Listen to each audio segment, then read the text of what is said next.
Sejam muito bem-vindos ao programa Palestra na Fraternal. É com muita alegria que estamos recebendo o palestrante José Maria Pontes e Silva, com o tema Leis Divinas, Lei de Sociedade. Rádio e TV Fraternal, sempre sintonizada em você.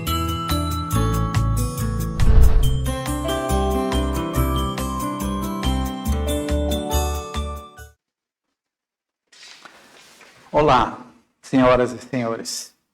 Dando continuidade ao compromisso que nós assumimos das palestras sobre o capítulo 3, sobre o livro 3, o livro terceiro do Livro dos Espíritos, nós estamos agora na sequência das palestras, no capítulo 7º, Lei de Sociedade. Portanto, há uma pergunta que foi feita por Allan Kardec. A vida social está na natureza? E os espíritos responderam: Deus fez o homem para viver em sociedade. Por isso, lhe deu as faculdades. O isolamento absoluto é contrário à lei natural. O homem, por instinto, busca a vida social. O homem sozinho não poderia evoluir, porque não está de posse ainda de todas as faculdades. Caso contrário, se ele se isolasse, ele se embruteceria e passaria a se estiolar, ou seja, a se enfraquecer. Portanto, o primeiro item, que é a lei de sociedade, depois vem vida de isolamento, voto de silêncio, depois laços de família. Bom, nós sabemos que hoje, com a obra de Francisco Cândido Xavier, que nós temos uma série de atributos, e todos esses atributos foram colocados embrionariamente por Deus em nós, em cada um de nós, quando nós começamos a nos individualizar. No tempo em que Kardec recebeu essas informações, nós não tínhamos ainda as informações que temos hoje, que flui da espiritualidade, especialmente através das obras de Francisco Cândido Xavier.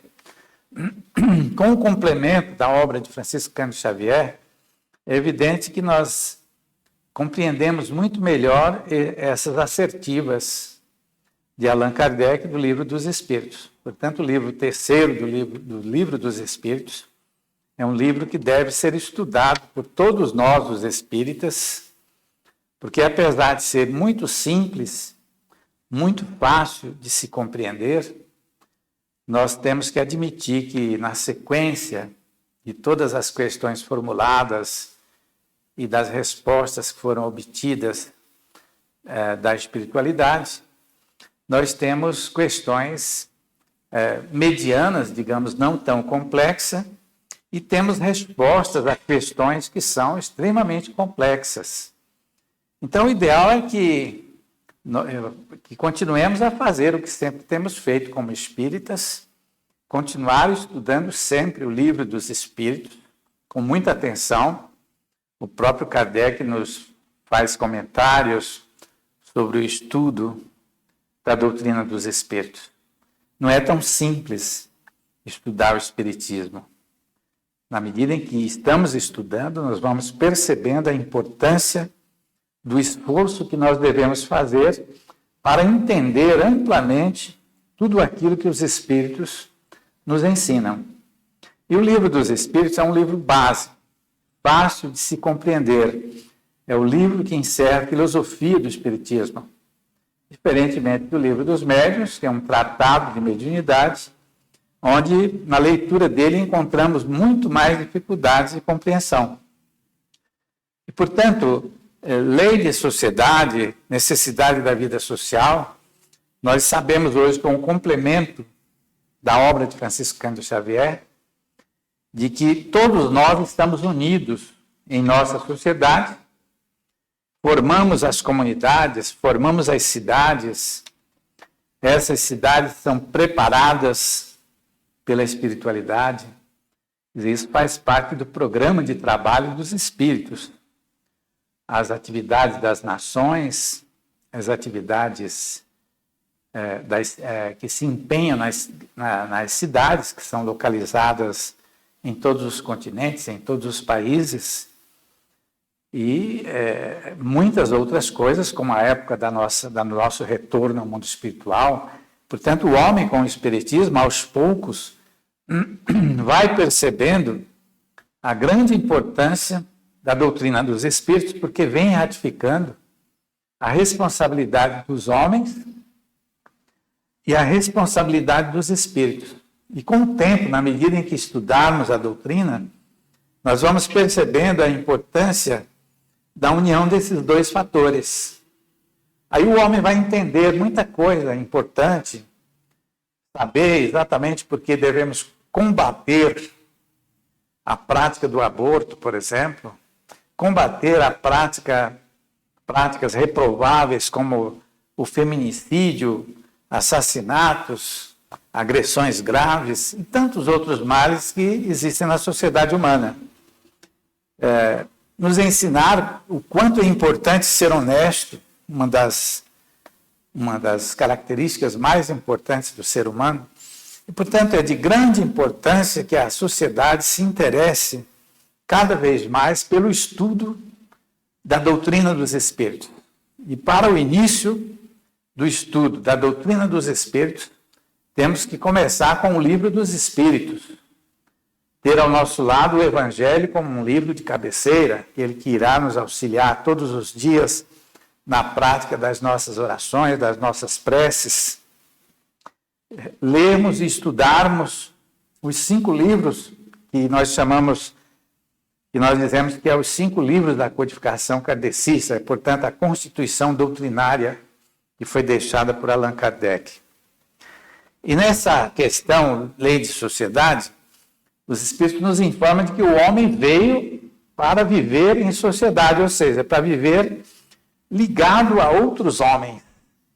E hoje, com o complemento das informações da obra de Francisco Cândido Xavier, nós sabemos que tudo que Deus faz é perfeito, com os novos atributos que são ratificados pela obra do Chico. As perfeições na obra de Deus estão presentes e, portanto, porque o homem procura o outro homem?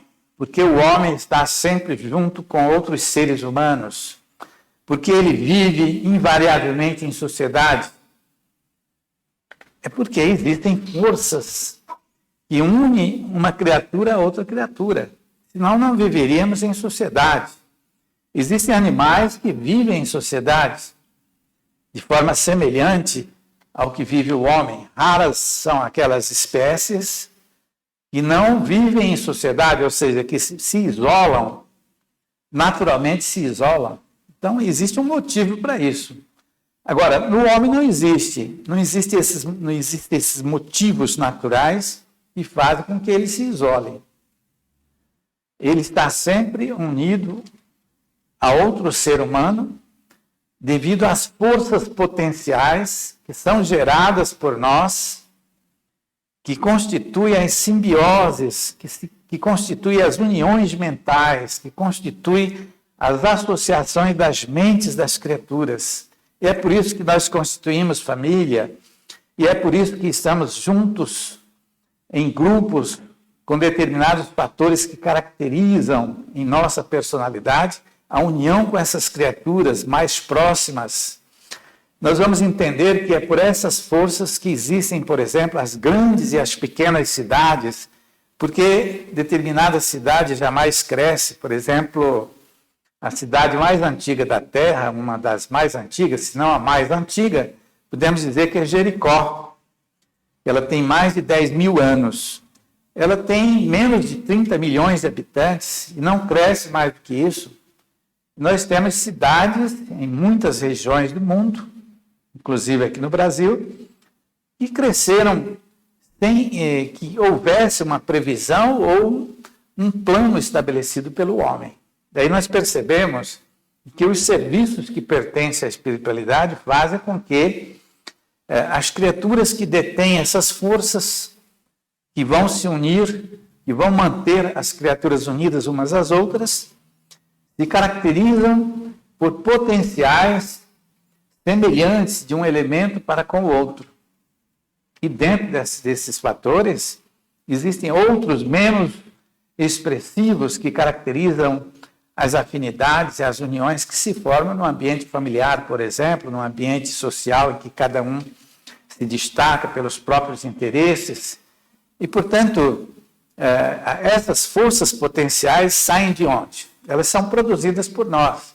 E hoje nós sabemos, com a obra de Francisco Cândido Xavier, de que essas forças potenciais são formadas pelo poder do eletromagnetismo. O eletromagnetismo é uma das 4 forças que a ciência descobriu que existe no interior do átomo, onde apenas uma delas se polariza. Quando ouvimos a palavra magnetismo ou eletromagnetismo, sabemos que é a força em que o espírita se empenha em seu estudo, porque hoje já sabemos, inclusive, de que o nosso pensamento nada mais é do que um potencial destas forças. E o nosso pensamento, ele está sendo gerado ininterruptamente em cada mente, em cada criatura, seja do elemento racional do homem e seja do próprio homem. Quer dizer, o homem está produzindo eletromagnetismo 24 horas por dia, os animais estão produzindo 24 horas por dia. Quer dizer, o magnetismo está presente nos vegetais e, portanto, esses potenciais de forças magnéticas, com algumas características que diferem do magnetismo do nosso mundo, que é amplamente utilizado e muito conhecido. Por exemplo, as forças que são lançadas das produtoras de imagens e de som, que são captados pelos nossos instrumentos, como o rádio, a televisão, etc. Então, o eletromagnetismo é muito útil no nosso mundo. E no mundo espiritual, ele se transforma, ele é um potencial de força que tem grande responsabilidade, desde a formação da vida orgânica de todos os animais, da vida da matéria densa, até as expressões que caracterizam as relações humanas.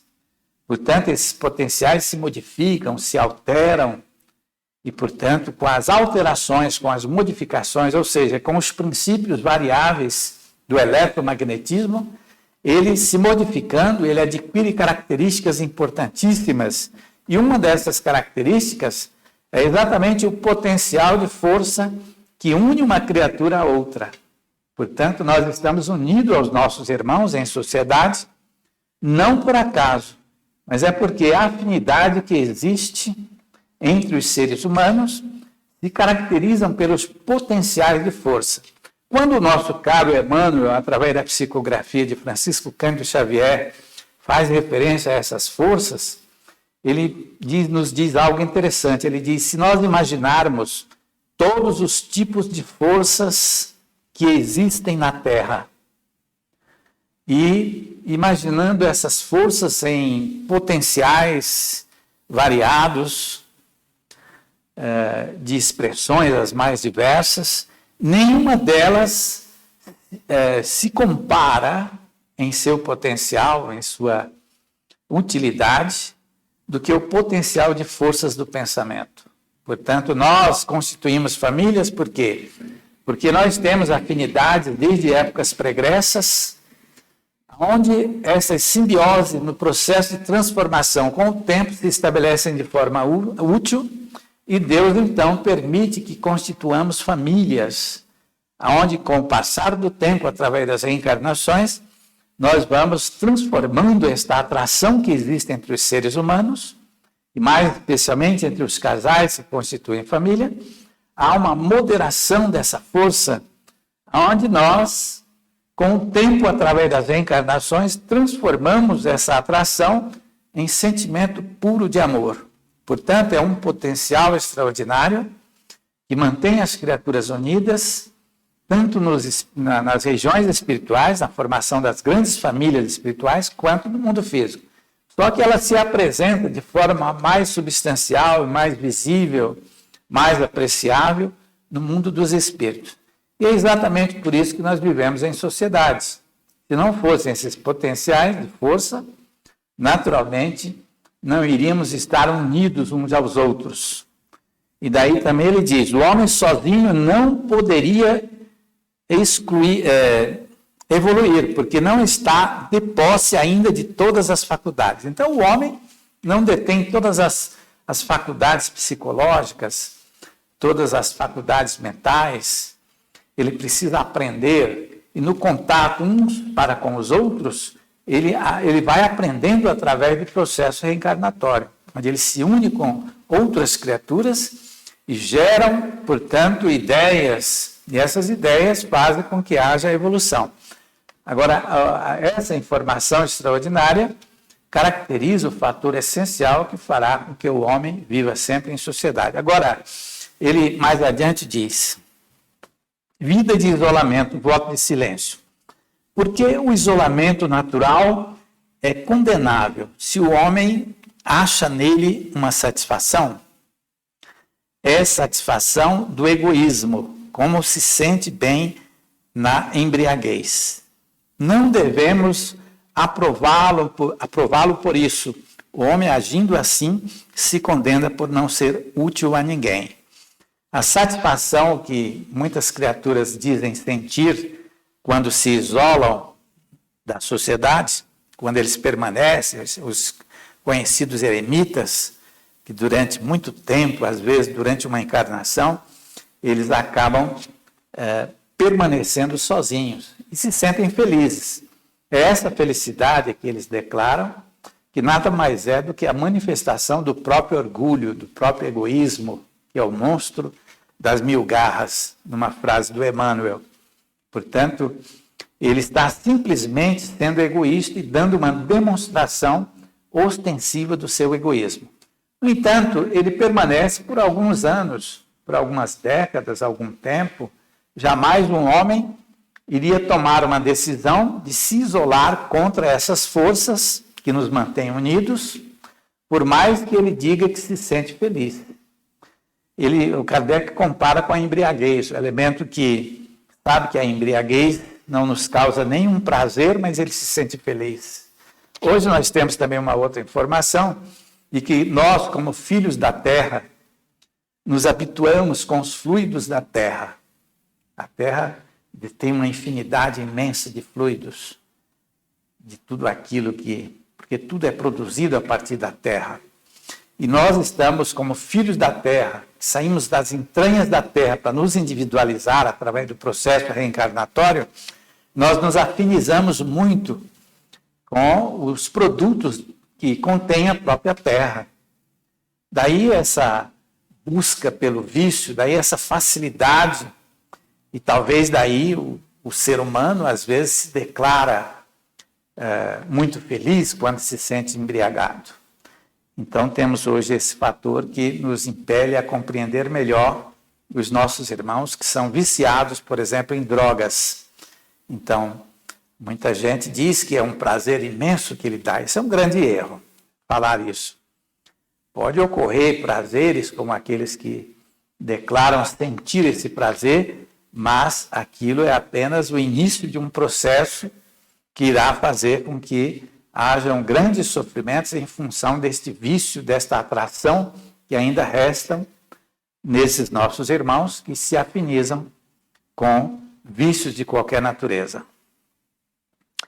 Os que fogem do mundo, ou melhor, a expiação é praticar o bem em maior proporção do que o mal que se tenha feito.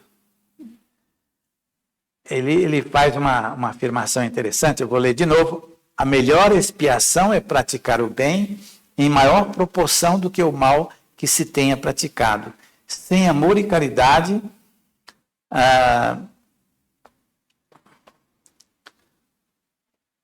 sem amor e caridade age de maneira estranha, como renúncia penosa não é recomendável. Portanto, ele se refere à expiação. Se o homem for impelido por uma expiação, ele se mantém isolado, se mantém sozinho, ele estaria agindo bem ou não agindo bem? Aí o Espírito responde, o melhor da expiação é praticar o bem em proporção muito maior do que o mal que ele poderia ter praticado. Isso se constitui um bem que o homem pode produzir. Os que fogem do mundo para se dedicarem ao amparo dos infelizes, esses se elevam ao se rebaixarem. Cumprem a lei do trabalho, fugindo dos prazeres do mundo. Ele quis dizer que a pessoa que renuncia à aproximação do sexo oposto, por exemplo. Todos nós trazemos conosco a chamada carga erótica, nós temos afinidades diversas, desde épocas pregressas da nossa evolução, da nossa individuação, e temos, portanto, uma longa jornada, uma longa aventura através das reencarnações. Agora, aqueles que fogem do mundo se dedicarem ao amparo dos infelizes, aquele que foge dos bens que todos nós julgamos que são úteis e necessários para a nossa evolução, e se dedica à prática do bem, se dedica à prática da caridade, se dedica à prática do Evangelho de Jesus.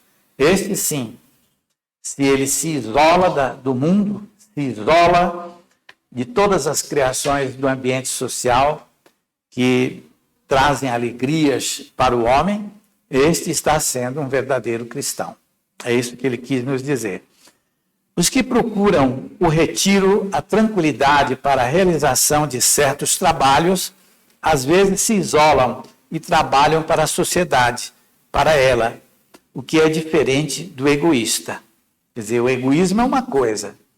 Você se isola, praticamente você planeja, se isola, na suposição de que o seu isolamento vai gerar benefícios espirituais. Então, esses erros ocorrem em muitas religiões, determinadas práticas, com isolamento, com silêncio.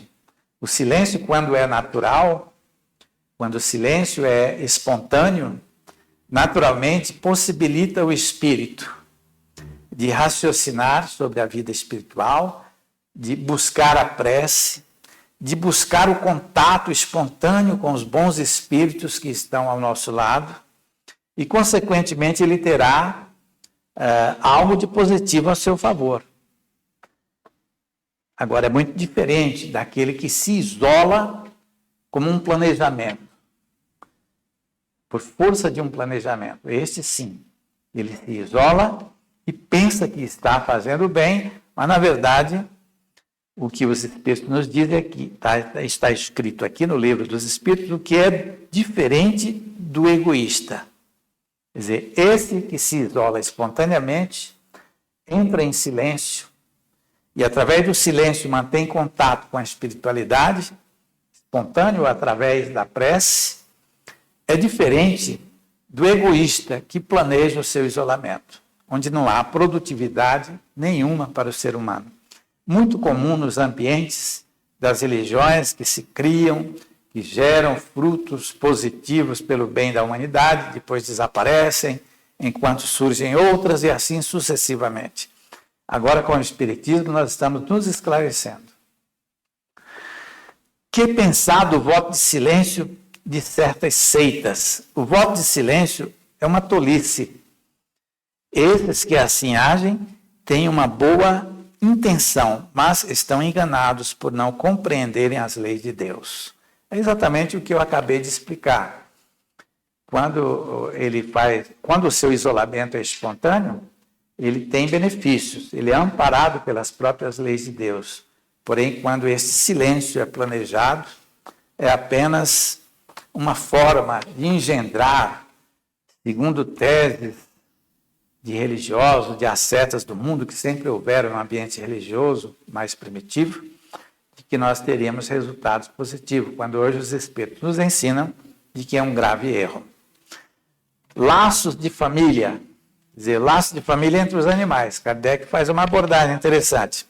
Porque entre os animais não se reconhece mais os seus filhotes, porque entre os animais que não reconhecem mais os seus filhotes, quando esses não precisam mais de cuidados. Quer dizer assim, um animal tem os seus filhos, ele cuida dos seus filhos, quando ele percebe que o seu filho já adquiriu uma certa maturidade no ambiente em que ele vive, onde o instinto já se desenvolveu, automaticamente os pais desses animais o abandonam, quer dizer, abandonam o seu filho.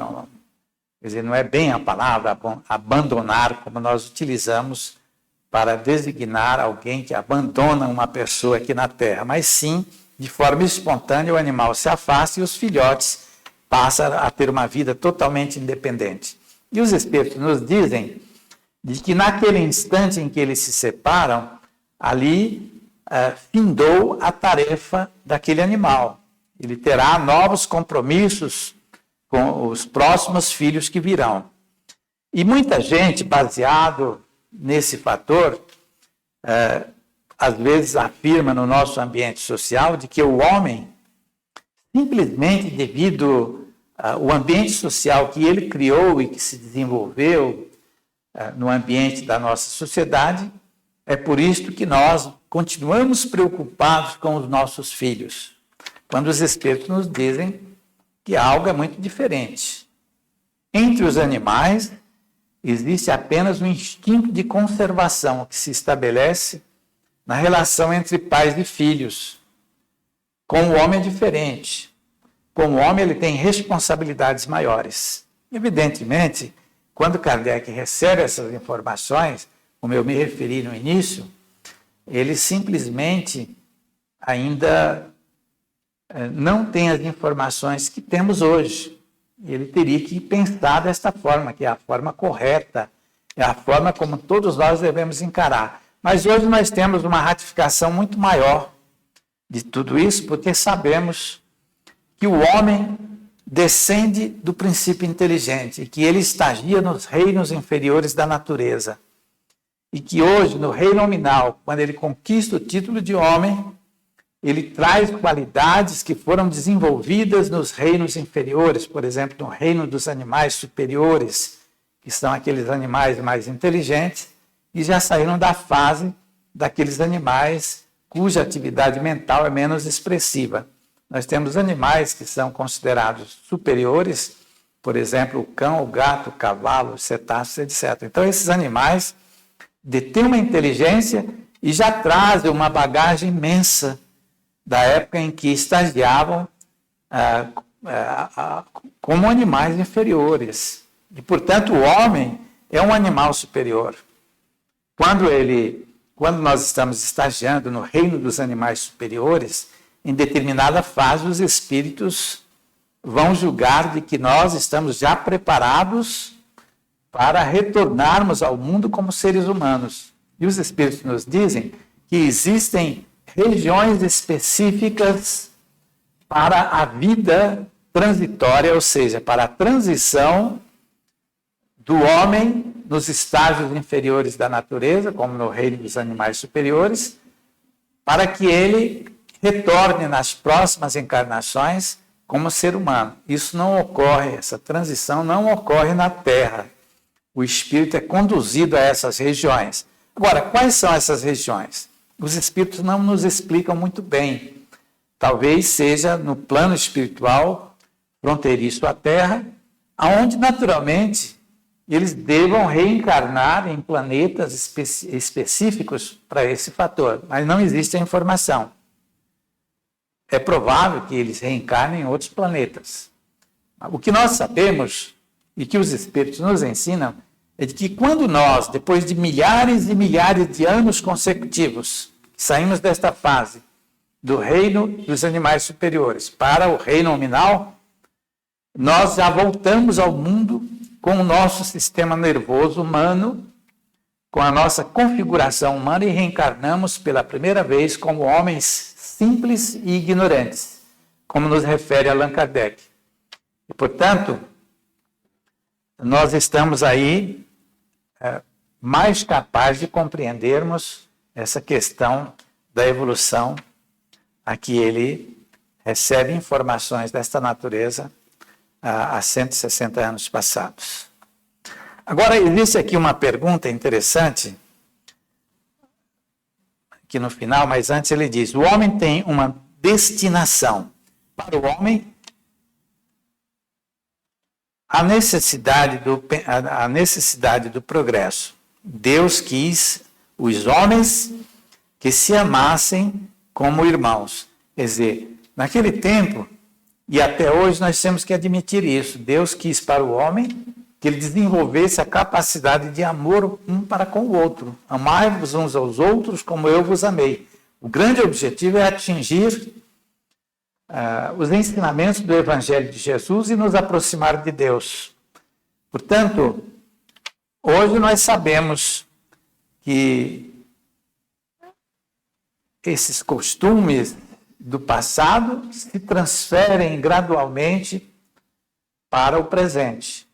E se não fossem as reencarnações nos reinos inferiores, onde nós recebemos em primeira mão a prática para aprendermos a construir isso ou aquilo que constitui, por exemplo, elementos do corpo humano, nós não teríamos alcançado o patamar que nós nos encontramos hoje, porque se raciocinarmos já temos uma carga imensa, quer dizer, uma bagagem imensa de aprendizado, de iniciativas felizes que culminaram nas criações do homem, que hoje servem para a sociedade e para a sua própria evolução.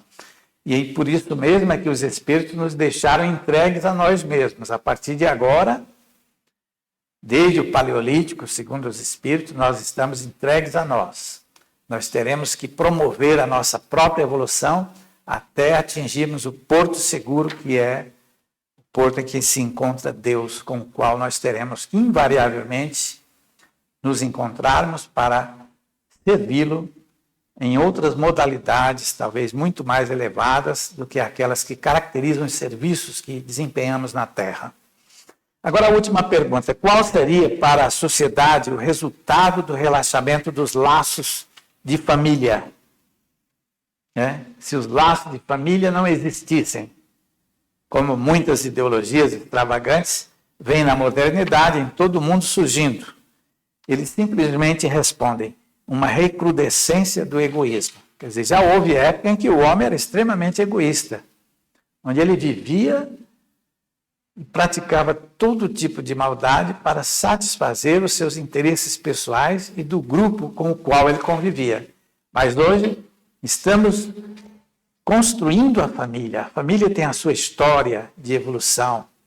A família ocidental, a família oriental, toda ela eivada com ensinamentos, com experiências, com acontecimentos os mais diversos e variados, a fim de que ela se estabelecesse na condição que se encontra hoje. E quer queiramos ou não, a família estará sempre em evolução. Ela se constitui um dos fatores mais importantes para a evangelização da sociedade humana. Ou seja, o plano de evangelização da sociedade humana inclui a família. E a família é considerada pelos espíritos, segundo informações do Emmanuel, exceto talvez a própria humanidade, o grupo mais social, mais importante da Terra. É a constituição do grupo familiar. E, portanto, que fará com que a lei de sociedade tenha a sua sustentabilidade no futuro a que todos nós nos destinamos. Muito agradecido a todos pela atenção dispensada. Queria só falar um pouco aqui desse livro, Corpo Sutil. Esse livro interpreta parte das revelações de André Luiz. Não foi feito para venda e obtenção de recursos, de lucros.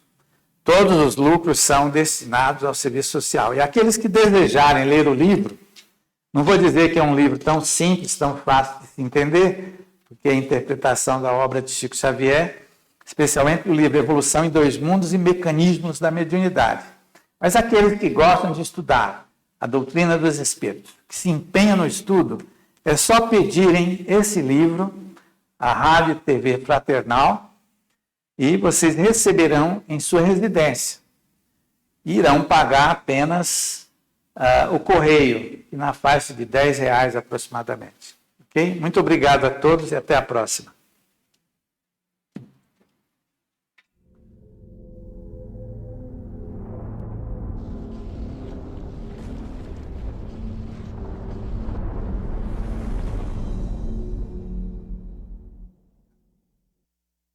Acabamos de apresentar mais um programa Palestra na Fraternal. Sempre uma palestra diferente com temas ligados à doutrina espírita. Assista pelo YouTube, pela TV Fraternal e também no Facebook. Ouça pelo aplicativo da Rádio Fraternal e pelo site fraternal.net.br. Rádio e TV Fraternal, sempre em sintonia com você.